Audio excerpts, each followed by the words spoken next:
Welcome into another episode of the Butt and Breneman Show. Adam, no time for pleasantries. We knew this was going to come last. We were previewing the big game. Atmosphere phenomenal. What a great layout by Noah and Todd to start the game and just set it. 30 seconds of silence. Talk about building the scene. But man, I'll just give you the floor right now. Just a little check-in. What's going on? I have not been looking forward to talking to you about this, Jake. I really haven't. It's disappointing. This was lined up perfectly for Penn State, and I've been around that program. The amount of attention and emphasis and effort that went into this game for Penn State, they knew this was a big one. Everyone knew it.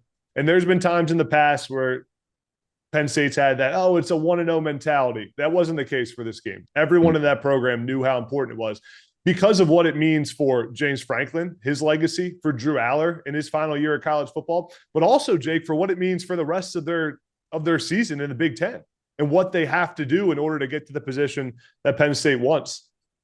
I really think the overall theme of this game is that Drew Aller, for whatever reason, has continued to regress this season at Penn State.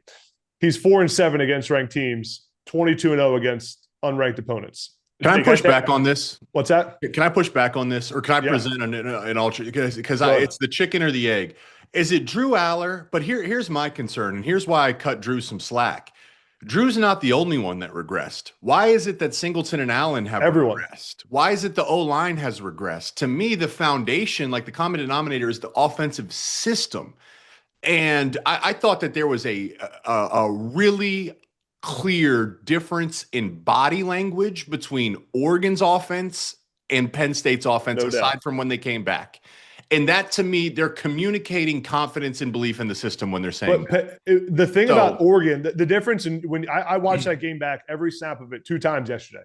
You watch Oregon play football, they look like they're having fun playing football on offense. They look loose. They're excited to be out there. They're having fun, and it's what football is supposed to be. You watch Penn State's offense, it is like we're afraid to make mistakes. We can't. They don't look like they're having any bit of fun. And I think you look at everyone on the program, it's like we can't lose this game. We can't lose this game. It didn't look like they were having fun until that first drive in overtime. In the offense finally started to get some life and some rhythm.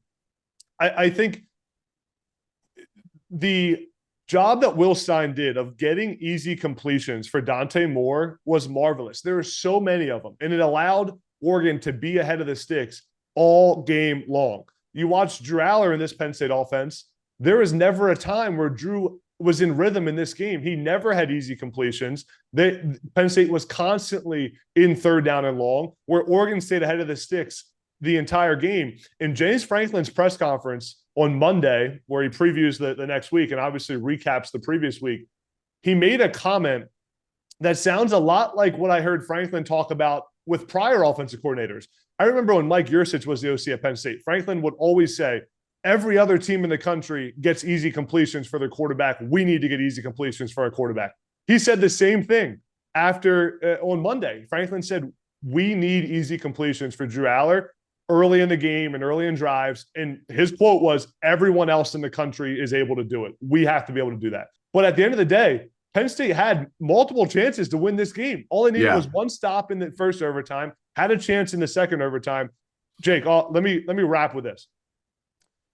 I really believe that this game, this moment, is a turning point for Penn State football. And it can go one of 2 ways right now. We could look back in a few years, 2 years from now, James Franklin could be gone at Penn State. I'm not even saying fired, but moving on because of all this going on. And we'll look back and say, that Oregon game was a turning point. It never got right after that.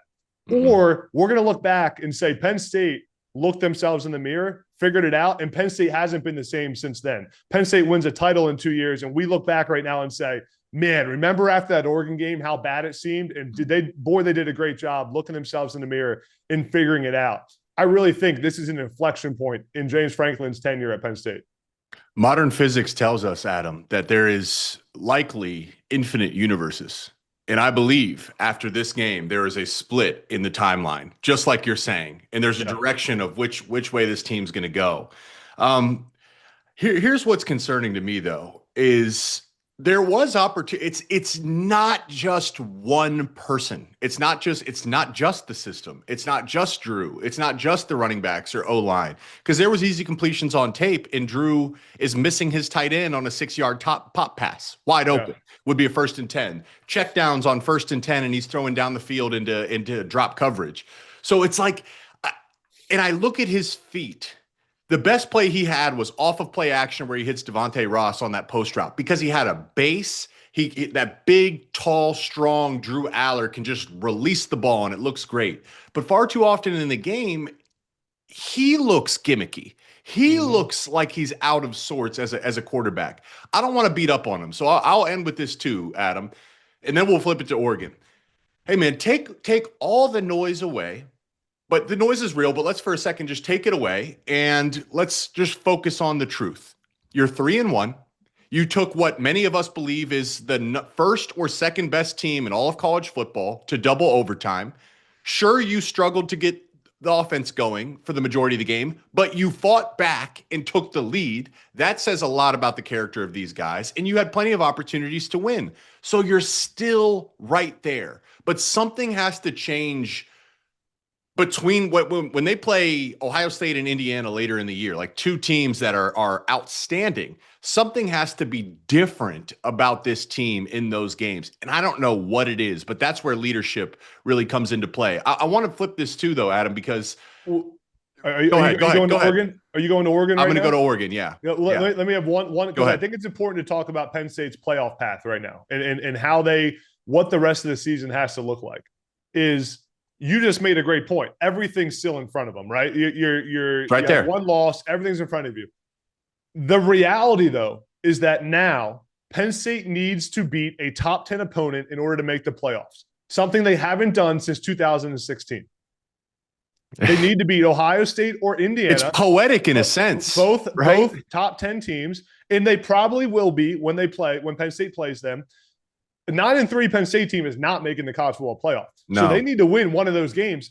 If they lose one, they're probably not in the Big Ten championship game. So now, because of that loss to Oregon, which was so close, you're probably looking, best case scenario, at a road playoff game going to like Ole Miss or Miami or Alabama. A lot different than hosting a game in Beaver Stadium or having a chance to win the Big Ten title, assuming they drop one of those two games. But now they need to win both of those, or they need to beat one of those top 10 teams to make the playoffs. So there's a lot in front of them. Yes, everything's still there.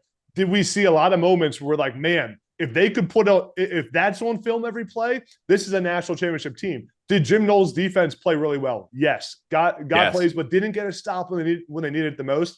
There's a lot to be optimistic about, but it's hard as a fan, as an alumni of that program, to see it happen time after time and then think we now have to go beat a top 10 opponent. And those will be massive games. Those two games, Ohio State and Indiana for Penn State, they're going to have to figure it out.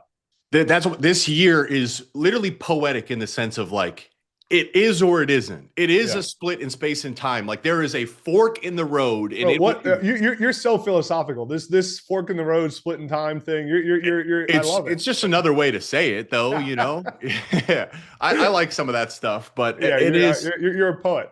It's true, though. It's true, and I think. Look at Ohio State last year after their 2 losses, and that there was the famous team meeting where it's players only, and I believe Coach Day was there, and there was raw human emotion in that meeting that showed up then when they took the field against Tennessee, and it was a message not just to Tennessee, but to the entire world. Who you think we are is not the truth. We know who we are. We're going to show you, and that's how they played the whole rest of the season. I have yet to see the level of passion and desperation is the perfect word. Desperation, not in a tight way, but desperation as if I've dedicated my life to this very next play. I'm going to leave everything on the field from Penn State. That's what I saw from Oregon. And I believe as a leader, I give so much credit to Dan Lanning because I was blown away by the level of preparedness that team came into such a hostile environment with. Not a single operational penalty from their offensive line. executed flawlessly. They're starting a freshman wide receiver, multiple freshman running back, freshman in the secondary, transfer wide receiver and D linemen that were forgotten, lost goods, Kennedy, their nickel. All these guys are playing above their historical rate, above their historical ceiling. Why? Because of their leader, Dan Lanning. And I think you look at these little moments in the game that are less about the moment and more about the mindset of the team. 4th and 1 in their very first drive, or 4th and 2, 4th and 3, whatever it was, backed up in their own territory, hostile environment, crowds going nuts. Dan Lanning says, hey, I told my team to be fearless. We're going to go for it because who am I? We are fearless. Go for it, Will. Dante, let's put the ball in your hands. Runs it, gets a yard. And that was their mentality the entire game. Dante Moore, to me, says the full story, Adam. Though the broadcast would zoom in on Dante's eyes. Big first down, like he'd run for a first down on 3rd or 4th down, and it'd zoom in on his eyes. And there was no celebration. There was no up. There was no down. It was laser focus. He was finding Will Stein. Hey, coach, what's the next play? I'm focused on the very next task at hand. And that, to me, is like the subtle difference. These are two very talented teams. You're like tuning the radio a little bit as a head coach. You're just trying to find that right frequency to allow your team to play. And Dan is a master motivator. He said, whiteout? No, that's going to be our blank canvas, a white canvas for us to paint our masterpiece. How beautifully put is that? And the team just reflects it. So what did you see anything that stood out to you? Man, what was the reason Oregon won in your opinion? Dante Moore. Dante Moore was flawless in this game, was not phased one bit, 240 some yards, 3 touchdowns. I think he only had like 9 or 10 incompletions, and he threw it probably 40 times. I mean, he didn't flinch in the biggest moments. In the biggest moments, did not flinch, didn't put the ball on the ground, didn't turn it over. He was unbelievable in this game. He's the Heisman favorite right now. And to think about, this was his first true road start in his career. And a tough environment. Yes, he went to Utah when he was at UCLA, but that's nothing. This is different. This was. This is different. In prime time, the weight of the nation watching you play against this Penn State defense, coached by Jim Knowles, Dante Moore was flawless. For Oregon, in the job Dan Lanning's done, this was in a lot of ways a rebuilding year for Oregon, a reload. Different than Penn State, who brought back tons of talent and just was keeping everyone on the roster. This was a lot of new players for Oregon, and the way they've played together and been cohesive on both sides of the ball. Oregon has 2 of the best coordinators in the country. I think maybe the best offensive coordinator in America, and Will Stein. Tosh Lupoy is a remarkable defensive coordinator for Oregon. That was his best game in the biggest moment. His best game, without a doubt. Without a doubt. Both those guys are awesome. You can see that team embodies the energy and the passion of their head coach and Dan Lanning. I mean, that guy had fire coming out of his eyes in that interview, but you can see the passion. And think about how, there's a lot of coaches we don't see act like that, right? It's a little bit different, but they play for their head coach, and they embody that energy that he has. And Dan Lanning's done such a great job. To think he's only a few years into his tenure at Oregon, such a young head coach. He's, I think we'll be looking back 20 years from now, and he'll be the best coach in college football history. To me, man, wow.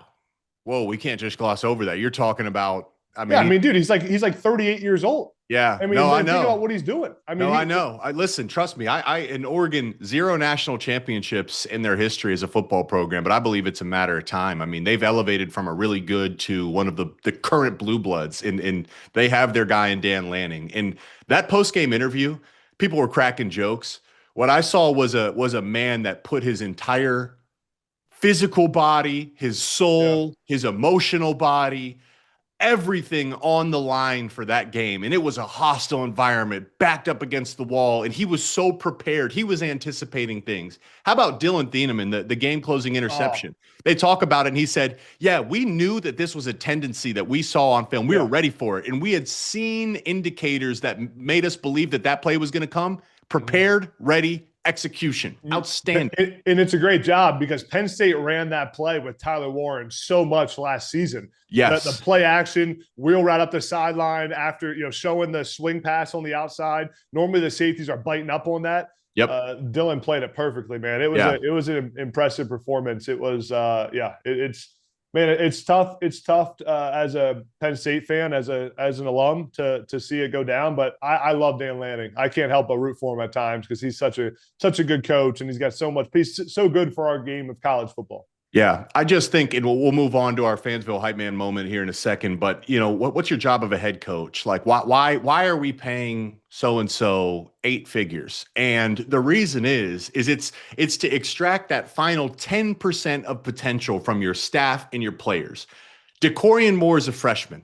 That is the most hostile environment beyond what he could have ever dreamed of. Made huge plays in that game. Yeah. Your De'Air Hill. Jordan Davison, 2 freshman running back. Those guys look like they're fourth-year vets. Brandon Finney, their corner, is a true freshman, was on these Penn State receivers like the entire game. Bear Alexander goes to USC and Georgia, 2 great programs, and they say, yeah, it's a Bear Alexander problem. We don't want him. He might have been the best player on that defensive line, and that defensive line is loaded. The best game of his career in the biggest moment. Why? Dan Lanning. It's Malik Benson, the wide receiver. He's played at Florida State, in Alabama. Just okay, he's fine. He's playing above himself. And Adam, that to me is it's like Dan is getting players to play above their to their full maximum potential. Yeah. And I just don't know why we're not seeing Drew or the running backs in the biggest moments. Why? I want to see Drew at his best in the biggest moments. No doubt. And Penn State needs Drew to be more than a good quarterback. He needs to be, with the talent around him, he needs to be great. And we haven't seen it. And that ultimately it's on Drew, but it's on the coaches as well. My last comment about Penn State, Jake, I know I said that like 15 times. My last comment about Penn State. I do think there's a value in having Jim Knowles in that building right now for Penn State, who can stand in front of the team and say, we won the national championship at Ohio State last year. We lost to Oregon on October 12th in 2024 and went on to win the national championship. We lost to Michigan, had 2 Big Ten losses, and won the Natty. Having that perspective of everything's still in front of us. Here's what we did as a coaching staff at Ohio State. Here's how we evaluated ourselves when we lost to Oregon in that game. Here's how we move forward with our team when everyone was saying that Ryan Day should be fired for losing to Michigan, right? Having that perspective with Jim Knowles, I think will hopefully play a big role for Penn State moving forward. Yeah, James said that he's going to have Jim address the team and do exactly that. So there's the leadership, and we're hopeful that it pays off. I want to give a few shout outs just because there was a great games this past weekend. Ryan Day going on the road, Pacific Northwest. You called it. I thought Washington had a chance. Clearly wrong. That Buckeye defense, especially down in the red zone, I said it was a brick wall of mental torture yesterday because that's what it is. You cannot score on them. Signetti called it. Say, we're going on the road to Iowa. This is going to be a big test. He was right. I lost in that environment, and they did enough to win. Brett Bielema finally, coaching job. Talk about a response after getting smoked. Ran the ball 35 times. The offensive line gave up 1 sack, 2 TFLs, both season lows for USC. So great coaching jobs. And I say that to say this. Fansville hype man moment. You got the full conference here. Who are you going to go with this week? My Fansville hype man moment. I'm going Maryland. Mike Locksley, 4-0 right now. Beat Wisconsin. They got a couple good wins on their resume and now have a massive game on BTN against Washington, a Washington team that just lost to Ohio State but has played really well. Malik Washington, Maryland's quarterback's playing some really good football right now. And another freshman. And there's been moments here, Jake, where Maryland's been 4-0, 5-0, 3-0. And we start talking about it and we say, hey, is Maryland for real this year? And then they slip up and they end up having an average season. This is the kind of game Mike Locksley has to win. This is the kind of game after a bye week. Malik Washington's playing well and he's taking care of the football. The offense is rolling. Mike Locksley's got to find a way to win this game. And if you're a Maryland fan right now, you win this one, you beat Washington, the excitement starts to get real. There's some hype man moments around College Park, Maryland, and I think Maryland gets it done in this one. Yeah, man, I'm with you. I just think this is another one that's like a split in space and time again for Maryland. Yeah. It's like finally, you talk about Locksley's record off buys, conference. This game, it's now October. I'm looking at the date, October 1st. Area Maryland struggled, but they got their quarterback. Defense is playing above itself. Leaders in the Big Ten in sacks per game, very disruptive. And they're playing a desperate Washington team that's traveling coast to coast that needs a bounce back. It's going to be a great game. Are you calling that one? Are you on the call? Okay, I am. Let's go. I can't wait. Two great quarterbacks, great offensive systems, playmakers everywhere. It's going to be a fun one. I think, we don't have an Oregon Penn State on the schedule this week, but there's some critically important games. Nebraska coming off a bye, facing Michigan State. Michigan State's also coming off a bye. But Nebraska, same thing. 3-1, devastating loss where they pushed everything on the table against Michigan. It's year 3, Matt Rule. What can this be? I feel like Nebraska and Michigan State always play one another tough, but here is a fork in the road again. Like if Nebraska, say they lose this game, oh my gosh, think about the conversation that we're going to be having. But if they win this one and upgrade, their defensive tackling, like Rule said, can they establish the run? I think Raiola is the least talked about of the best quarterbacks in college football. He's been outstanding. If they win this game in their fashion, I think we're going to be right back talking about Nebraska once again. So what a great opportunity. And the same is true for Michigan State. They're 3-1. Childs is playing great. But I'm going to go with the Huskers as my Fansville hype man. I like it. I like it. They're not no marquee games this weekend, but a lot of games that are meaningful for the Big Ten picture moving forward. So it's going to be fun. I'm excited to see you on the call for Maryland, Washington. It's going to be a good one. Appreciate it. You got I know we got to get out of here, but tell the people your schedule. I just want you guys to know how hardworking this guy Adam Breneman is. I mean, you can follow him on all social media. I got a brutal schedule coming up. I go to Wyoming for UNLV Wyoming. UNLV's playing some good football. Dan Mullen's head coach, and then I got 4 games in 11 days, including some midweek games, which are fun. I love the midweek because I'm the only show in town, baby. Yeah. Tuesday night, tune in. Okay. It's all over the place. I won't be home, Jake, for like 12 days. Next week I'll be doing this show Wednesday. I got a game next Wednesday, so I'll be doing this in the morning pregame. We'll be talking Big Ten football. Can we get some thank yous down in the chat? Can we get some shout outs to Adam Breneman? I mean, 4 and 11 days. I don't think for you guys at home, that is so much preparation, so many names, so many systems and then I come right back and I'm in studio the next day. So it's what you do, though. Hey, it's what you do. This is what you asked for. You got the I was just going to say, Jake, I got to give a shout out to people in my life. I was not complaining, but just kind of like, man, I'm going to be on the road for so long. And someone said to me, if this is what you asked for 2 years ago, you were begging to get opportunities like this. Yeah. So here we are. Hey, look at Kirk. Kirk, same thing. If he can do it, we can, right? If he can do it, we can. Hey, man. All right, cool. Well, that was great stuff. Big test for Penn State going on the road, UCLA. That program's really beat up right now, really beat up. So I think for Penn State, you got to play your best game this week and get right back on track. So that's a fun one, man. Great to break it down with you. Good luck and safe travels, and we'll see you next week. Thanks, brother. Peace.